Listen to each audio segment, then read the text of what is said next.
Okay, hi, my name is Gulhan, and for my presentation I have chosen to talk about behaviourism. It's a theory of learning that focuses on behaviours that are observable and measurable, discounting any mental activity, as stated in Pritchard 2013. Behaviourism is not concerned with internal workings of the mind, but rather with how our environment and our surroundings shape and determine our behaviour. Behaviourism is based around the stimulus relationship, response relationship, as stated in Pritchard again, 2013. When a certain stimulus is given, it evokes a certain response. We learn to respond in a certain way, and with reinforcement, it becomes a learned behaviour. Behaviour is shaped by stimuli in our environment, and this is called conditioning. There are two types of learning, one being classical conditioning and the second operant conditioning. The classical conditioning is associated with Ivan Pavlov, who was the Russian physiologist who discovered he could actually condition dogs to salivate at the sound of a bell without the presence of food. He demonstrated classical conditioning occurred when a neutral stimulus, like the bell, became a conditioned stimulus, which, when associated with an unconditioned stimulus, which being the food, it triggered the unconditional response to salivation, which then became the conditioned response. Just as behaviour can be conditioned, the learnt behaviour can actually be made extinct as well, and the extinction is the removal of a previously reinforced stimulus to decrease the frequency or probability of a response behaviour, and that's stated in Sandridge 2002. Not producing food after the ringing of the bell will stop the salivation, so this demonstrates that all learning is based on a stimulus-response relationship and that a learnt condition can be reversed by lack of stimuli.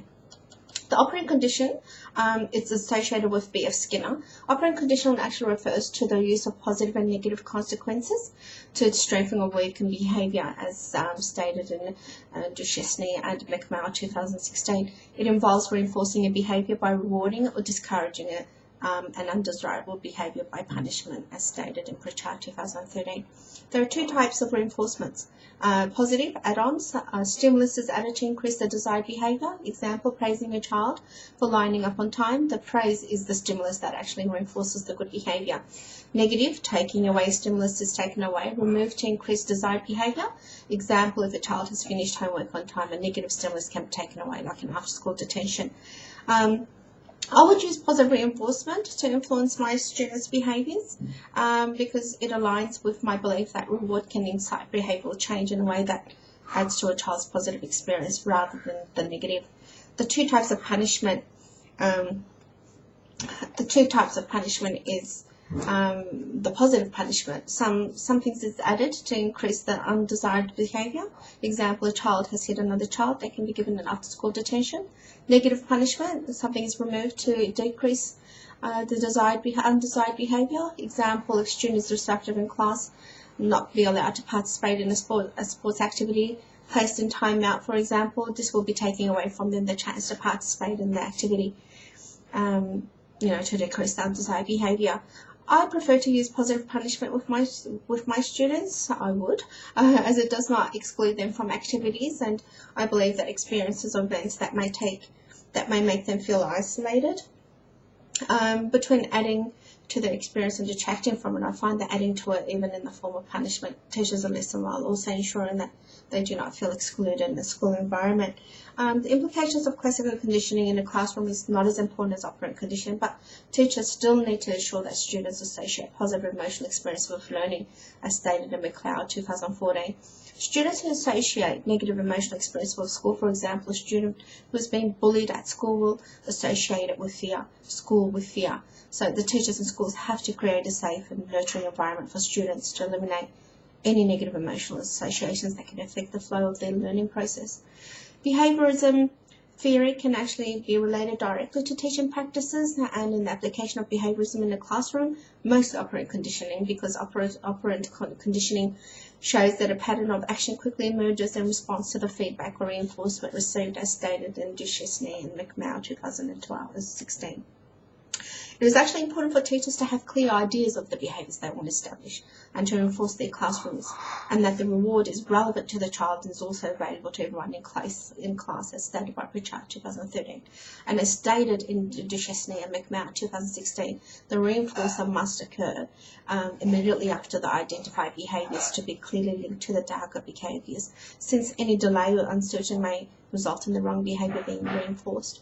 Furthermore, it's actually very important to identify the exact nature of the problem behaviour and any contextual factors that may be contributing to its occurrence. And through the ABC method, it can actually help teachers collect data, baseline data, and implement a management program to best address the problem behaviour by understanding the pattern and the cause.